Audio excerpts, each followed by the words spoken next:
Okay, good evening. Hello. So yeah, my talk tonight is a touch on. So I had a lot of things to cover, but I've tried to pare it back a bit. I'll go pretty quick. Happy to discuss afterwards when we get some time. But essentially, we're looking at using Terraform in a GCP environment. As we said, I'm a solution architect with Dialog, working in Google products. So just a quick overview of what I want to put together. So a really short overview of Terraform. If you know it or don't know it, we'll just touch on it. I don't want to focus too much on slides and content. You can get plenty of that.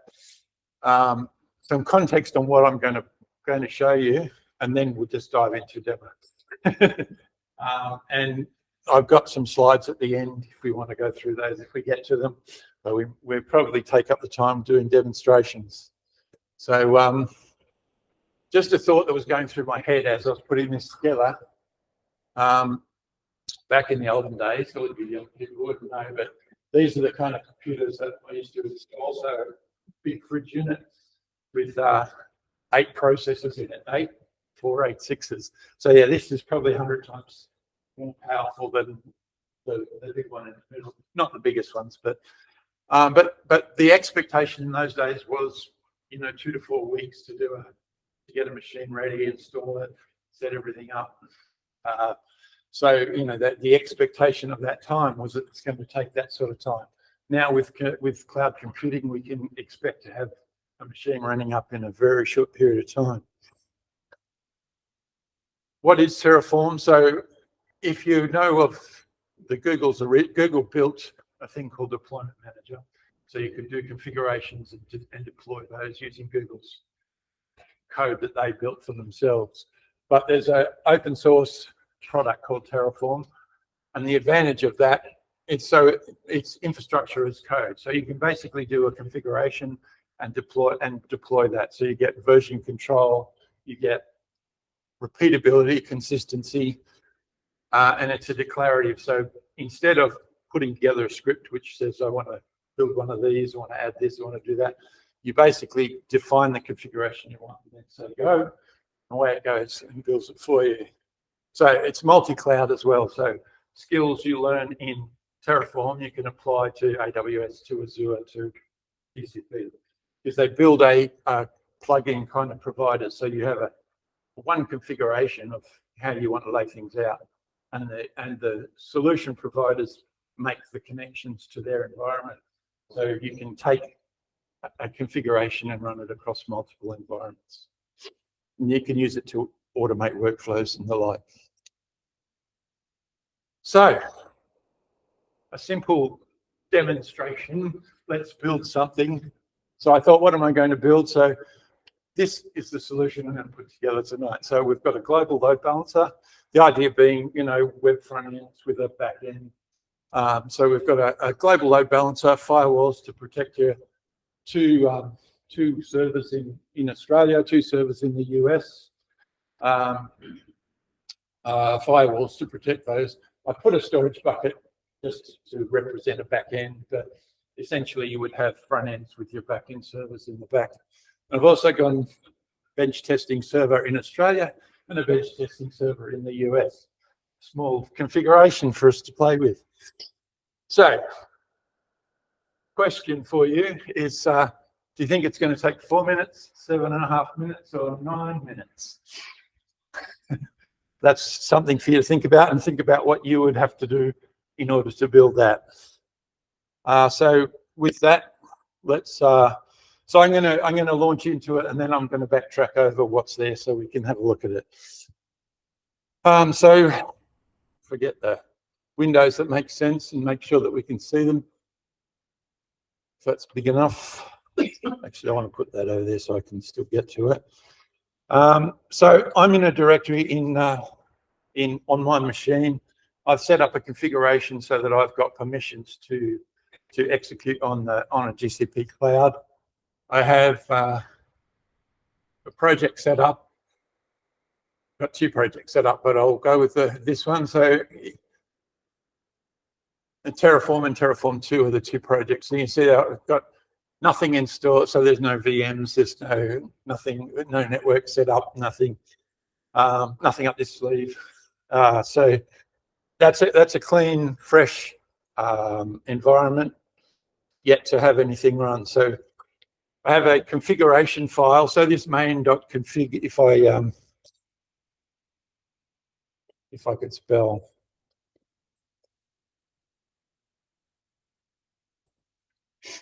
It's basically a configuration file in this TF format, but it's basically JSON layout of resources, what those resources are made up of.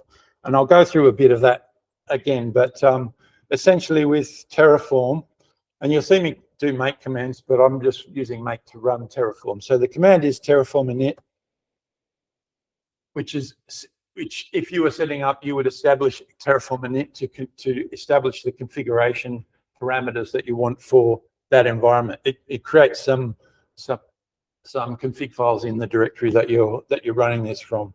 And then there's a command called plan.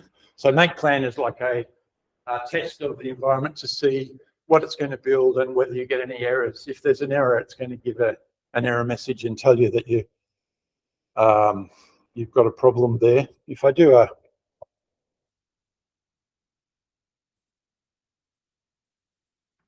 so this is just VS Code of those things. If I make a change anywhere, yeah, let's just put a letter in there. Save that. When you run the same plan, it'll go and check and didn't give an error. I would pick one that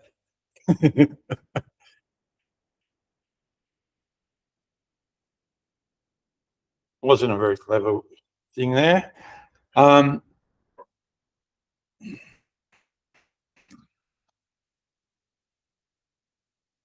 Anyway, so let's not worry. So basically, it should give me an error message.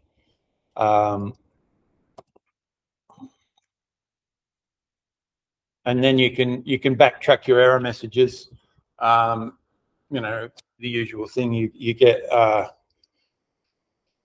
get an error message to chase out, and then you go. But once you've got a configuration that runs, you do terraform apply. And I've got two Y's because I've gone terraform apply auto approve, because it's going to ask you, do you want to continue? Yes, no. So it's 639 just for so that's started the process of building all the things that we talked about. The answer to the question is about 3 minutes is what it's run in the couple of things. While that's doing its thing, and you can see if I go over here,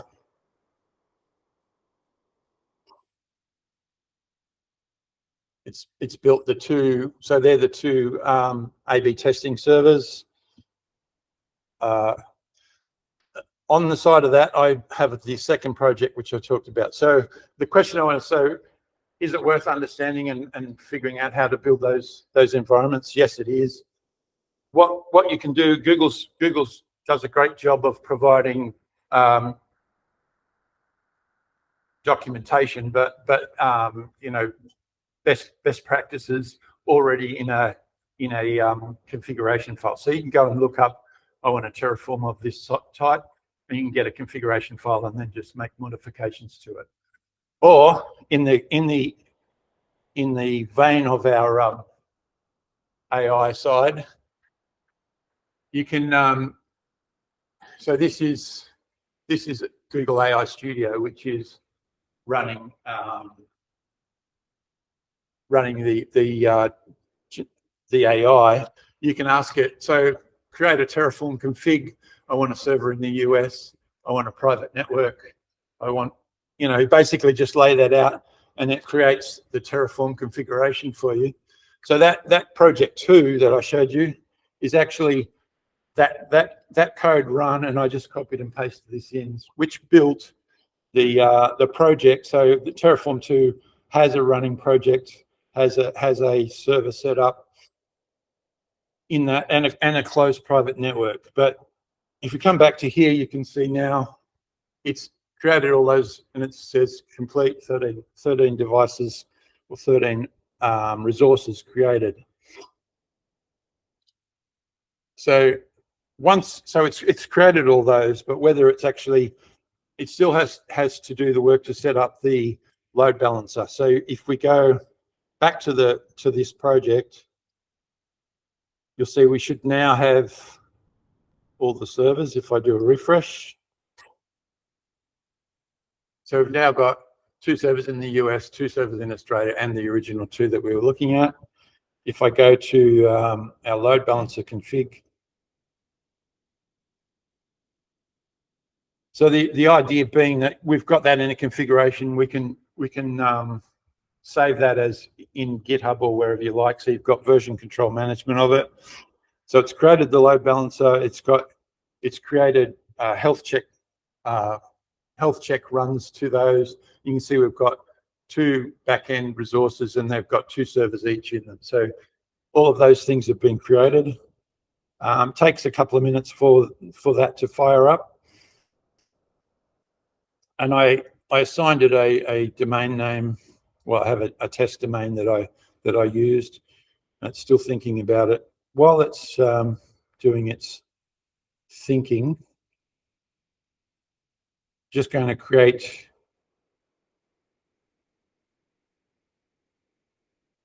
So I was creating these in a shell, but it seems this network didn't want to let me out with a SSH traffic. So this is tunneling through the browser. So that seemed to work. I had a bit of a heart attack when I couldn't get a connection out with that. So this is the test, one of the testing servers, and you'll note this one is in Australia.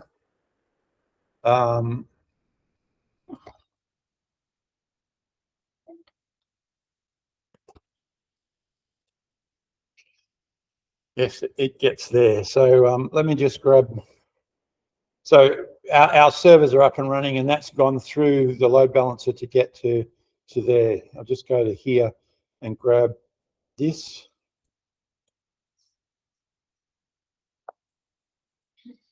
So we're in Australia, and obviously that went to the Australian server for that traffic. So this is going to the Australian server, and it round robins against those two servers. If I fire up the US-based server,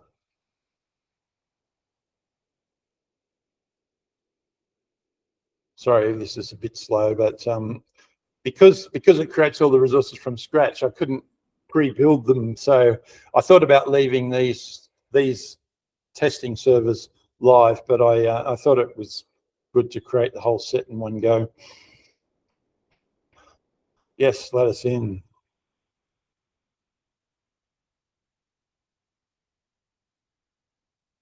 Okay, so this is a US server, and you'll see it's cycling 2 servers, but it's cycling in the US. So we've got, if I bring that other one back up, this was harder to do with browsers.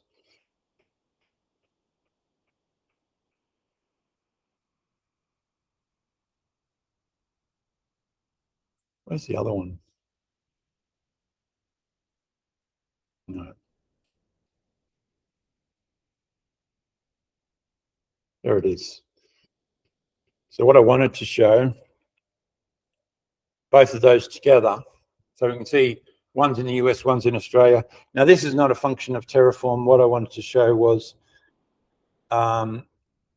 we've got a load balancer, which is its job is to maintain servers running.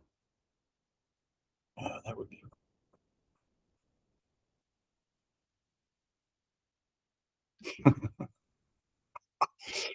I was going to delete the 2 servers, but it doesn't want to let me.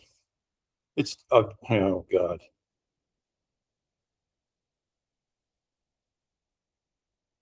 I won't worry, because it's so the configuration is now not letting me delete servers. The idea was I was going to delete the servers, and you would see that the US traffic switched to Australia.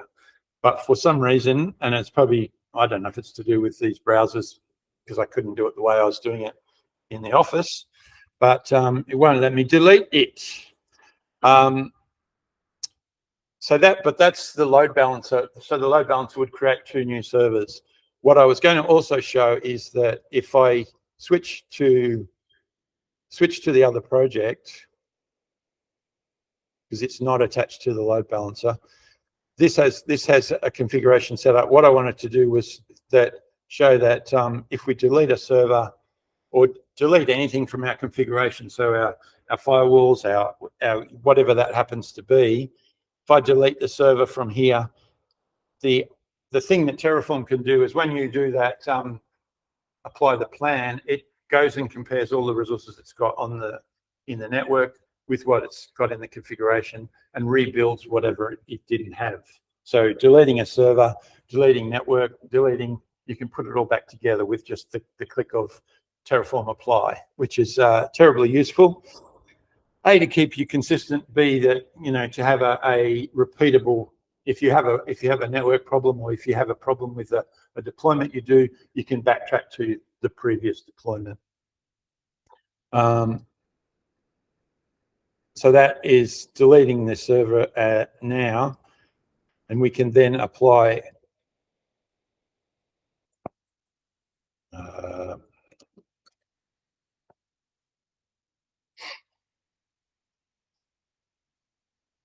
so this is in the other project. So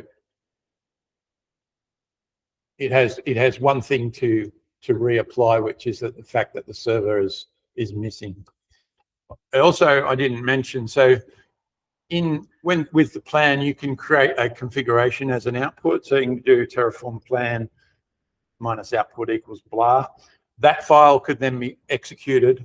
So you can do Terraform apply configuration and execute that plan. So you can keep those too, or you can manage those from a viewpoint of running that.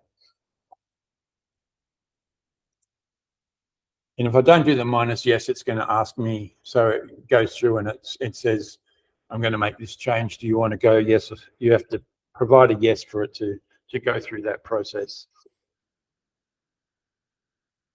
So it'll then go through and rebuild that server. That's what I was going to show with that. I did actually have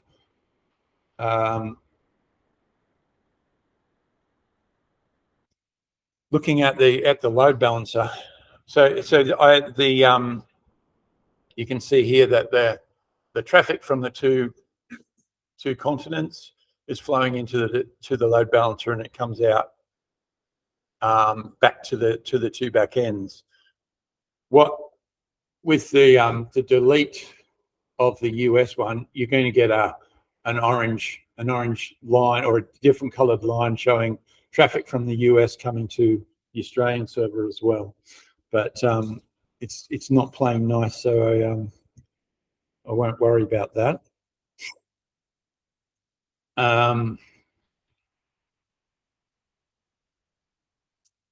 And then there's a Terraform destroy, which will remove your entire configuration, so that whole network can be deleted just as easily. I think I'll leave it at there because it's we'll run out of time. But so from a viewpoint of presentation, I really only wanted to reiterate some of those things around its infrastructure as code. You can do version management. It's reusable, so you can deploy it on multiple projects. You can also have a configuration, send it to someone else. So I can build a config and send it to a customer, and they can implement it. And you can know that it's going to run the same every time. I had no doubt that this was going to build when we ran it here, although I have run into a little. So it's all about automation. You can increase your speed of delivery. You can reduce your risk of errors because you know it's going to happen the same every time. I used AI to build some of these slides, and all of the images were bad. This is the only one that I actually used out of the build of images. I reproduced the ones that I was trying to get, but it wouldn't give me because it doesn't like drawing logos anyway, so it gives you garbage logos. But yeah, so it's flexible. As I said before, your skills can transfer across all of the platforms. So you can build things and deploy them across multiple clouds, so you can do that. But if you're from a people's perspective, we get skills that we can use whichever provider we go and work for. Team collaboration. So yeah, you can share that information and manage it within a configuration. And you get self-documenting configurations. I mean, the number of times you've gone, I haven't documented what our network looks like. Here you've got a self-documenting thing. All you have to do is comment your code if you want a bit more to add to it. And it's efficient and cost-effective. All those good things. All the good things. That's all I was going to run through, but I'm happy to answer some questions, or we can chat later. Whatever. How'd I go? Pretty much. Any questions? Yeah. I'll quickly ask, in Terraform, you remove the resources of the console, then you manually enter Terraform, and then it kind of refreshes the state. I know for some Terraform resources, you can't delete the resource because that's what like TF state does. I guess my question is like, when would you know when to delete resources in the console, and when sometimes when you do delete resources, it doesn't get refreshed in Terraform? That makes sense. If you were using Terraform to manage the resources, you wouldn't delete them manually, except to demonstrate that you could put them back again. Does that always work just out of interest or not? It was dependent on I hardly ever delete resources, so it's hard to know because the times that you delete resources are not that often. But usually, the times that I've run it has not failed. Both these two projects I've deleted and put back together multiple times. If we do a make destroy now. I meant like destroying it. Not via Terraform. So the Terraform has a state file. Yeah. That always checks what your state is. And then so if your state and then that ends up differing the file to the console. Yeah. It looked like in that case it just refreshed and it just like went to the endpoint, see if it existed, and then added it back in. But I'm assuming sometimes that might not always work. Yeah, no. With the load balancer, I was trying to, because what I wanted to do was change the config and delete some things and add them back in. And because with the load balancer, there's 3 levels of dependency. So you've got the servers are dependent on the template, the template's dependent on the group's dependent on the load balancer. So that was getting into trouble. So it wouldn't delete part of it, but you can delete all of it and re-add it. So if it gets stuck, that's probably what I would do, as long as it wasn't a server that I was trying to keep running kind of thing. But yeah, when the only time that I've had configuration issues where it was out of sync, I basically deleted it and re-added it. Whether that's the right approach or not, I don't know, because I hardly ever delete them. So I've incrementally added, and that's a thing that I haven't really mentioned. But if you're building a configuration and you incrementally adding things, you can add to that file and then just do a deploy again, do a apply.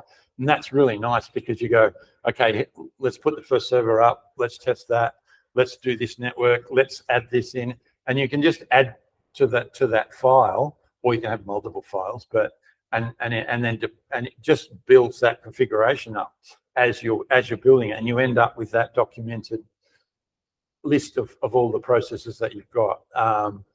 And it's great for, we all have to do dev, test, production.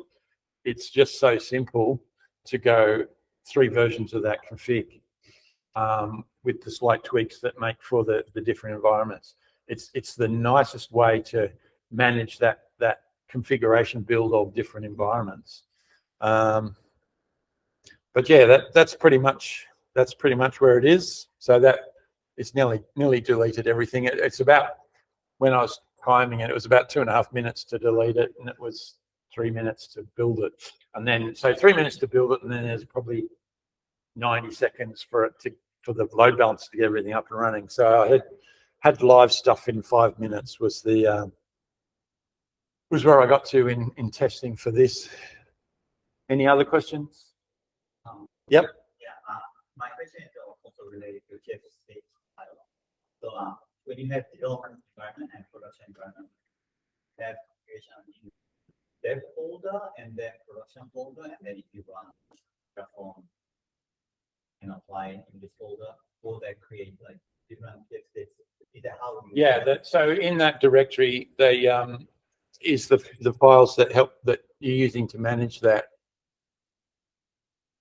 So you can see that you've got your Terraform state and your provider files in that same directory. So the lock file and a backup. So it's Terraform state is the live one, and it does a backup each time you deploy something. But yeah, in each of your in your dev and your production directory, you'll have a different set for each. And that Terraform init creates that set.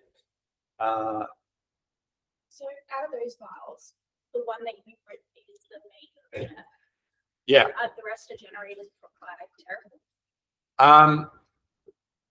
So that config file is where the make file is me adding, because all I did was using make to do an echo of the command so you can see it and to run it, and for me not to fat finger it while standing in front of you. So but yeah, so that configuration file is created with the plan with the minus out. Make file is there on top. Commands is just me messing around where I was grabbing the things that I wanted to talk about. All of these are all created by the provider, and like it's because when you build your configuration for Google, so for Google you've got your providers, which are your Google providers for HashiCorp. So it puts that in there. I was going to say too, so if you use the console to do this, and I don't know if you're familiar with the console shell within the cloud platform. So you can get a shell in there. You don't have to worry about permissions on your local machine then. So you build it in that cloud shell. You've got your permissions within the console. And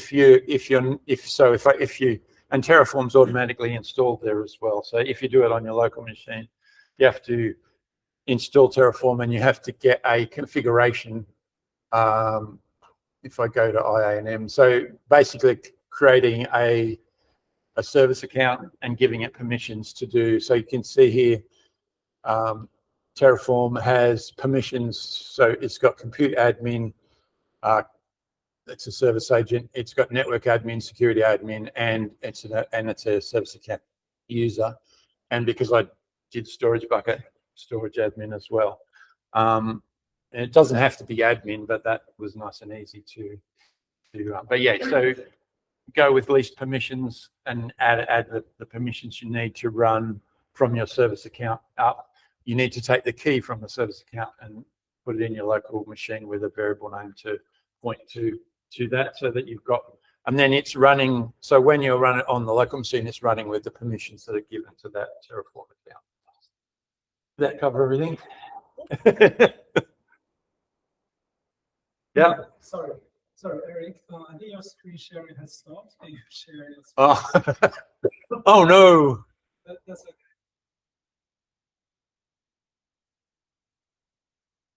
I think we're pretty much done anyway, but.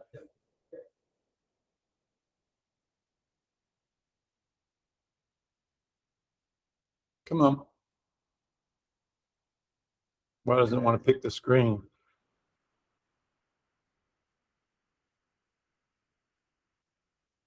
God, how long ago did it stop?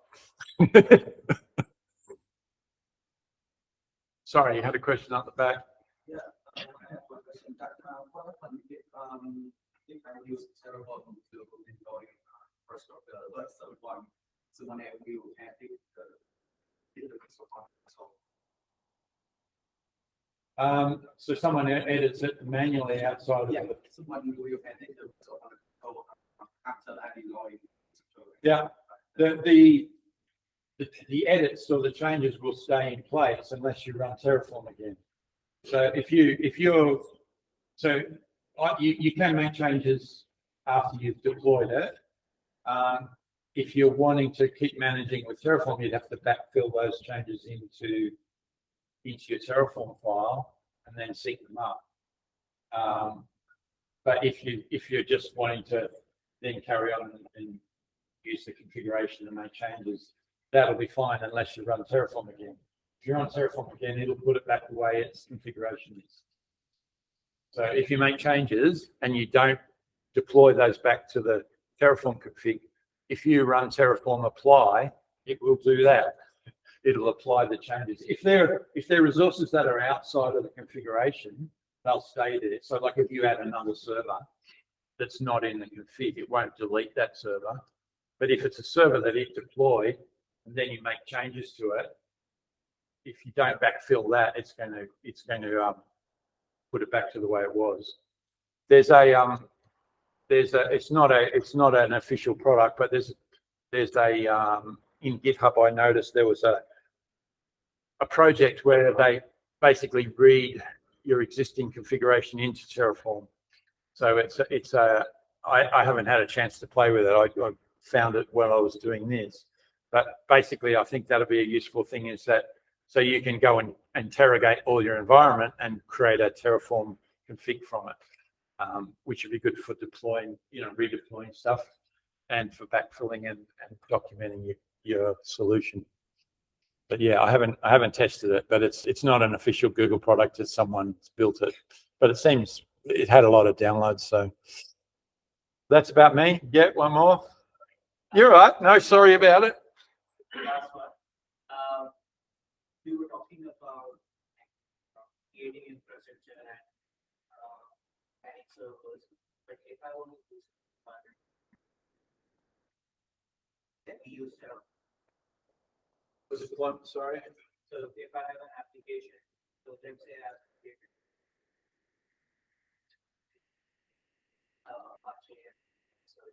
All right. Yeah. my website, You can do that's getting out of the, well, it's not changing. So this configuration that I did, where's that? Let's blow that up a bit. If I that doesn't help me, if close that up. And this is just straight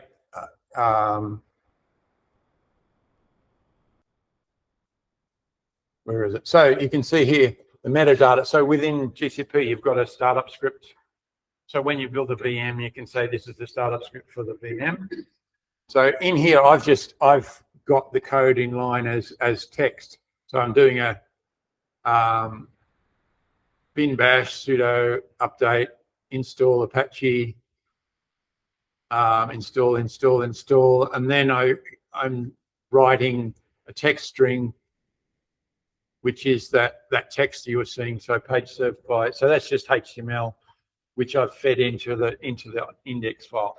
But so in a production environment, I would have a setup script which would be stored in a storage bucket, and the startup script will call that to do installs. So then you've got your centralized, because if you're using, so this is particularly if you're doing a load balanced auto builds, because servers get automatically created and deleted all the time. So you need to have them able to be fired up and build their infrastructure. So basically, if that's managed in a storage bucket, you've got your PowerScript, or if it's a Windows machine, so it's PowerShell, or it's a Bash script, which does all of the install that you want as part of that. And so your startup script just calls that when it boots or when it builds, and that does the install as part of that build of the server. Another approach is you build all of your software, so you do all your setup, and then you create an image from that. So you image the server. So we've got somewhere you create an image of the configuration, but all of as part of that, you're going to have a config file which has got all of your your configuration details. So the configuration file that's in the storage bucket, your image is predefined with all your software.